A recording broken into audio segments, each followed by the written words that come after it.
What is up, my MMA true believers? I'm Jason Burgos, and for this edition of Back Talk, I am joined by Bellator royalty. This past September at Bellator 246, he became the king of the bantamweights and won the 135-pound title in a great fight that I got to personally be there to see. Now, he returns to action on May 7th to defend his throne for the first time against former UFC star Sergio Pettis, and that is the man known as the Spaniard, the one and only Juan Archuleta. Mr. Champ, sir, thanks so much for the time. What's up, Jason? No worries, man. Thanks for having me on. I appreciate it. That was a great introduction, by the way. It's completely earned. We've done so many of these, and I finally get to call you champ in one of these, baby. I'm excited. I'm ready to fight after an introduction like that, man.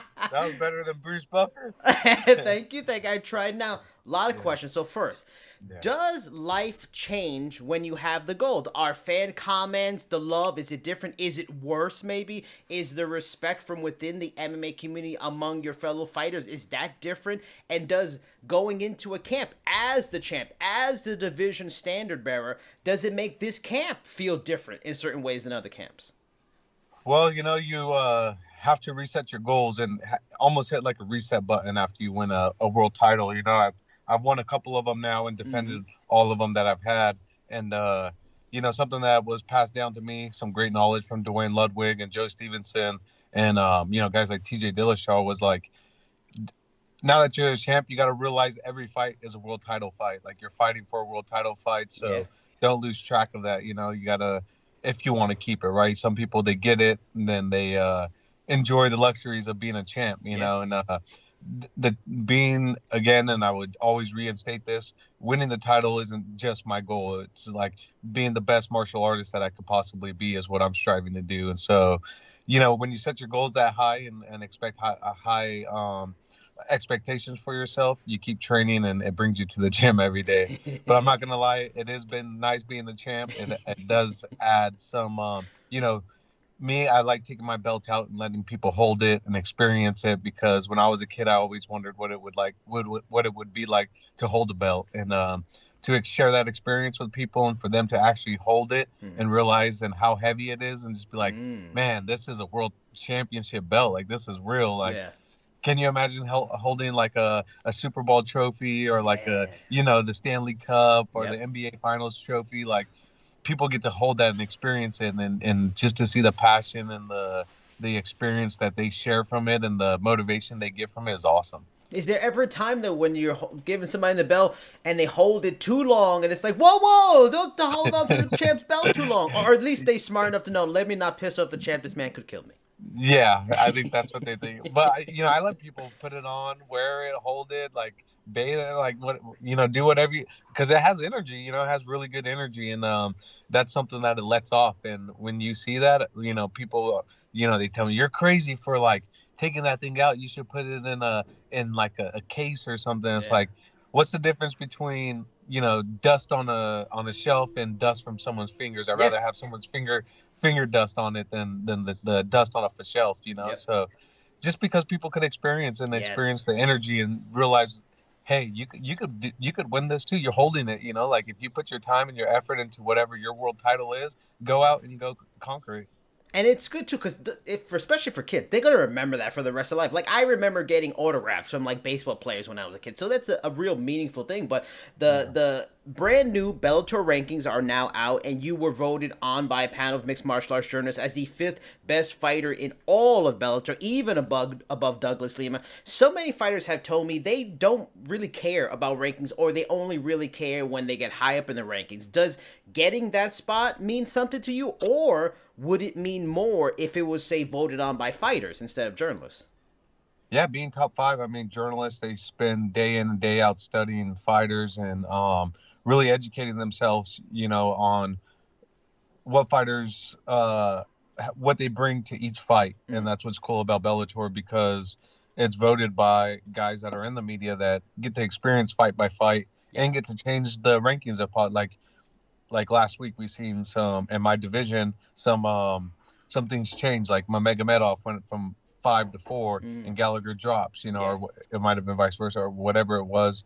But it's like, sometimes you got to look at it and say, okay, like, he fought a guy that wasn't in the top 5. So how does he get moved up without fighting a top 5 guy? Yeah. So there's some questions like that, yeah, he had a good dominant performance, and, you see other things in other rankings, people get dropped, but it's activity that's going to cause you to keep rising in the rankings, right? Like Pitbull, obviously, he went out there and knocked out Emmanuel Sanchez. So he proved why he's at the number 1 pound for pound spot, so you can't argue with that. And, and when you do and you get caught up in it, you're losing track of your training. So that's why we leave it up to you guys, the guys that are studying, the guys that are educating themselves on every fighter and putting their input in.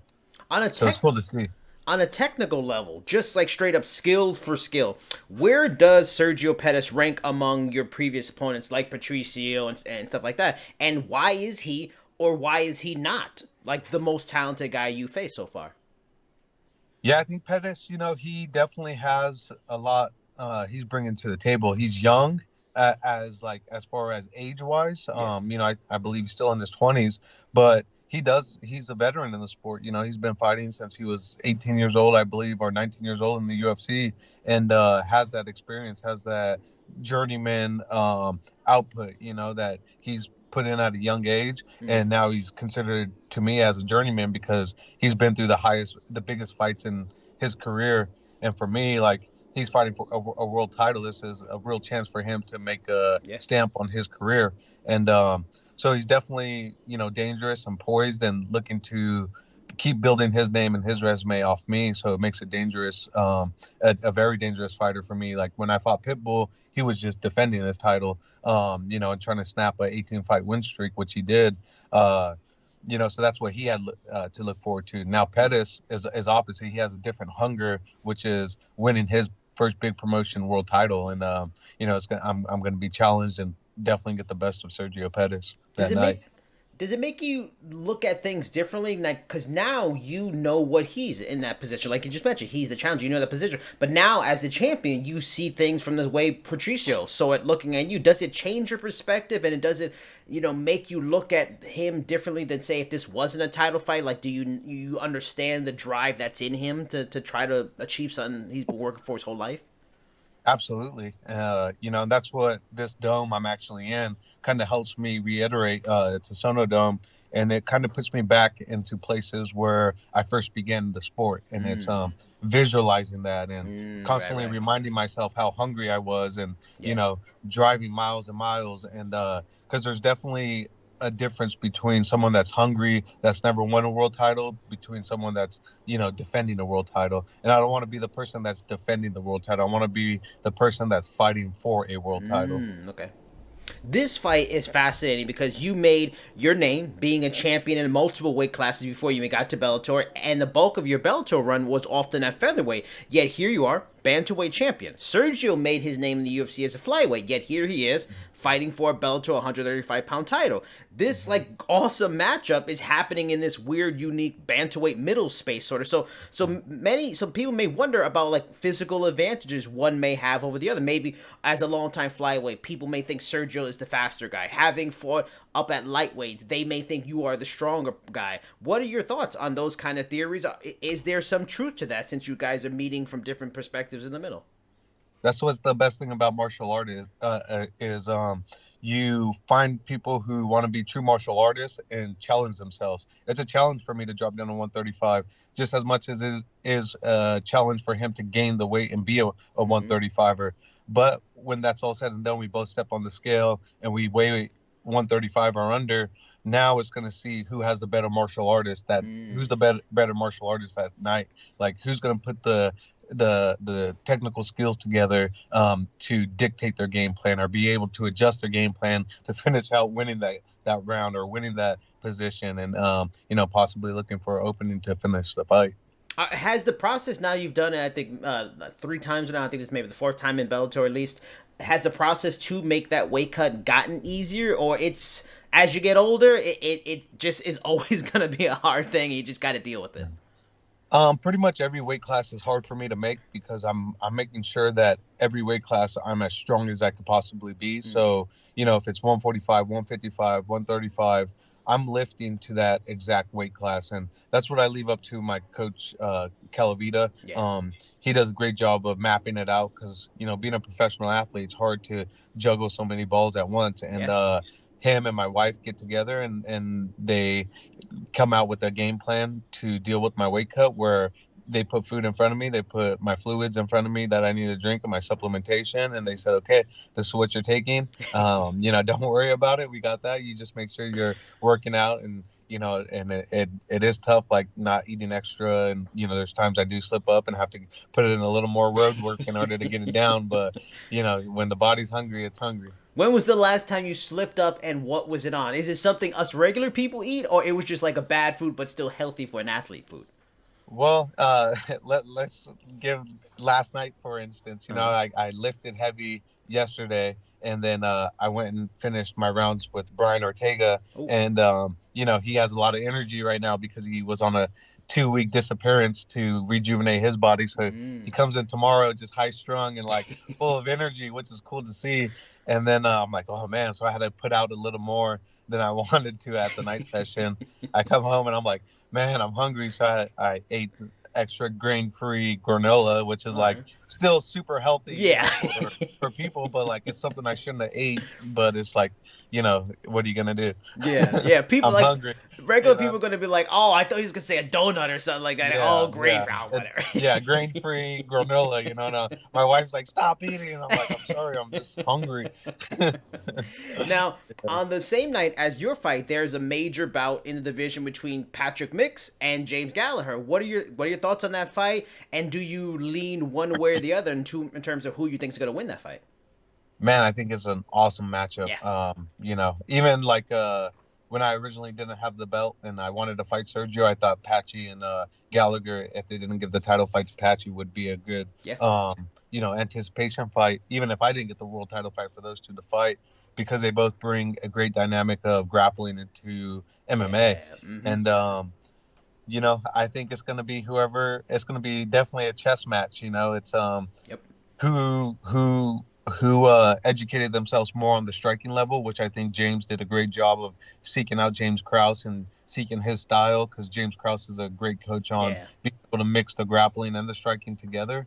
I know Patchy Mixers right now is just still kind of floating around, leaving Jackson's and going into Vegas and, getting some work in with those guys there, who I also train with, are great guys like Casey Halstead, Eddie Bracco, everyone down at Extreme Couture have had great stand-up. So it's who's ever going to be able to come to the new coaching and be able to evolve it into their game is gonna win the fight.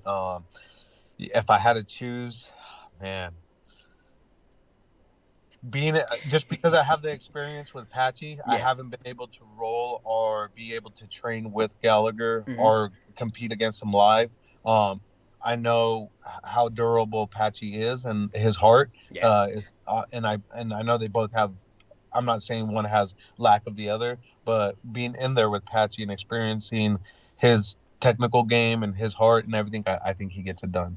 In your mind, is that fight like a title eliminator? Assuming you beat Sergio, does the winner face you, or does Kyoji Horiguchi hold a special place in your heart as a guy you totally need to fight sooner than later? Listen, man, Kyoji, it sucks waiting around for him, because that was the fight I was supposed to fight him in March. Yep. And there was just no word from them. No. Obviously with COVID, there's a lot of restrictions going on, but we were hoping to make that fight happen, man. It's just like, you got a guy that had did something special, and a guy like myself that brings a lot to the table, as my resume speaks for itself. And I wanted to be that second person to hold two different promotional belts at the same time and really test myself. But sometimes it's like the Khabib and Ferguson fight. Yes. Sometimes it gets away from you. And I would have loved to have been in the Grand Prix at RIZIN. Hopefully the winner out of that one, if they get the belt, if Kyoji never fights in MMA again, then hopefully I could get someone out that has a title for RIZIN, because I'd love to fight Kyoji, and I gave him his opportunity as him relinquishing the belt and being able to let me fight for the world title. I gave him the first first right to a challenge, and he didn't take it. So I did my part as a champion to give him his chance, and he didn't take it. So we move on, and if that fight happens, it happens. But if it's someone else in RIZIN, I would love to fight them as well. One of the biggest fights in 2021 will be Patricio Pitbull versus AJ McKee. You fought Pitbull in round 1 of the Grand Prix, so you know how good he is. Do you think the hype on AJ is legit and he definitely has a very good chance of beating Patricio? Or do people not really realize how big of a leap up in competition it is to fight Pitbull?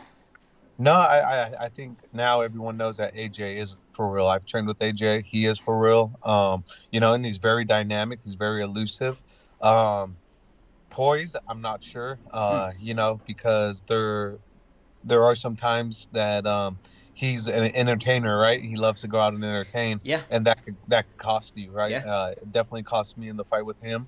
But if he could stay poised and stay disciplined, Emmanuel seemed to get a little bored in the fight and said, "I'm gonna open up," and when he did, Patricio found, the home for his left hook. Yep. And I've been hit by his left hook, and it is definitely heavy. And for him to go in that fight thinking, oh, the first time I got hit and it didn't really hurt me, like, bro, I'm telling you, man, that dude hits like a truck, So don't think he does. And I think AJ respects him, and he knows he's going to stick to his game plan. He definitely has the tools to get it done, and that's why he's made it to the finals. And, I'm looking forward to whoever wins, because Pitbull wins, they have the talk of him dropping down, which I would love that rematch, and then a trilogy to go back up in 45 and, really get what he didn't, what was taken from me that night from the fight, which is 100% me going into the fight focused. Like, when I went into that fight, I wasn't 100% focused. Everyone knows the story by now. Yep. And so now let me fight him 100% focused, and let me show you he's knocked out of, Michael Chandler, myself, Emmanuel, and Pedro. I was the only one to go 5-round decision with him, and he hit me with his best shots, and it didn't put me away. I'm not saying that he doesn't have the power to put me away, but my space wasn't there. So if he comes down to 35, and wins out the tournament, by all means, let's throw down. And that's interesting, because that perfectly transitions to where I was going to go next, because I was going to ask you, because in the entire sport, and Bellator is no exception, everybody's, so many champions are trying to go to other divisions to become champions. So that's interesting that you mentioned coming down. Is there not an interest in going back up so you can be a champ? Or let's say another option, instead of champ or getting a rematch with Patricio, would you rather Scott Coker threw out that $1 million offer and did a bantamweight Grand Prix like Patricio's had at featherweight?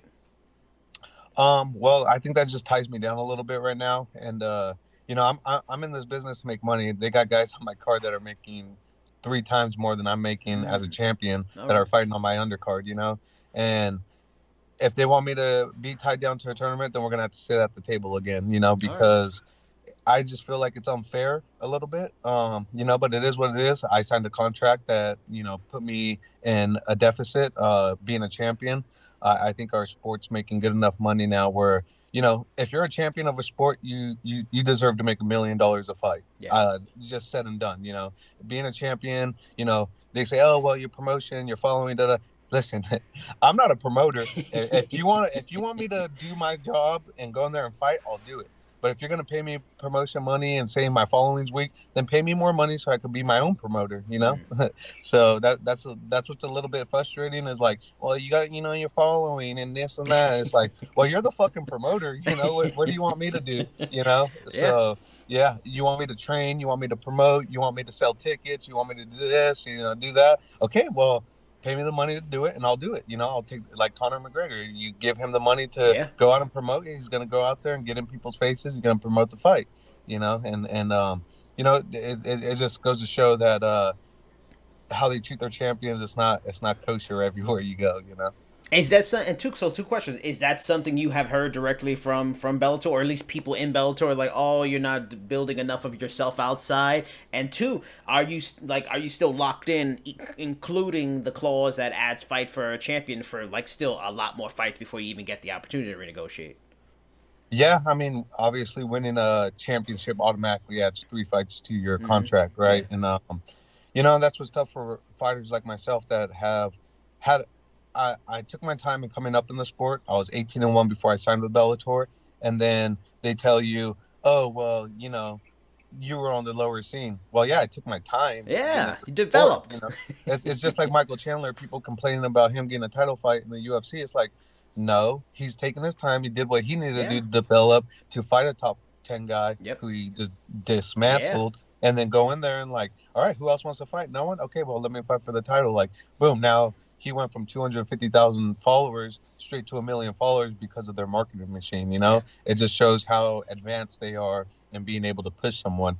And so, you know, you could only expect so much from a fighter daily. We have lives as well and family that we need to love and show our support to. And you know, we could only do so many things or have so many fires going before you're burnt out, right? Mm-hmm. So, you know, it's just like you know, when are you able to do all these things that they demand of you and then Exactly. still ask for a raise? You know, it's like, well, fuck, I won a world title. Like, what else Yeah. do I need to do to get a raise? You know, fuck. Yeah. You And know? what, and what's So, interesting is I talked to AJ maybe about 2 months ago, and he even said a similar kind of thing in that if he wins the Grand Prix, he wins $1 million. He doesn't see any reason why, as a champion and $1 million winner, he should go under $1 million again. Like, so is that like? Let's say you got to a point where you want to get paid what you deserve, but you're locked in. Are you willing to, like, if you have to stand your ground and force the negotiation, and if they threaten to strip you the title, are you willing to stand that ground, or is that the tough spot of being an MMA fighter, especially a top MMA fighter? You can't just not make money. You have to fight, and it's the sucky situation of the situation. yeah, I mean, I'm a champion. I'm a world champion. You know, I gotta keep training every day as if I'm not. Mm-hmm. And so to stand your ground and not get paid, and you know, hope that a sponsor will pick you up or hope a sponsor will back you is tough, right? I Yeah. mean, you know, and again, we do a job that we love, and so those are the kind of negative things that we do. But there's also positive things, right? Like I get to hang out with my family, see them every day. Yeah. Don't be restricted to a 9 to 5. But when you're the champion of the world and you see people on your undercard getting paid 3 times more than you, then you're starting to Yeah. ask questions to yourself. Yeah.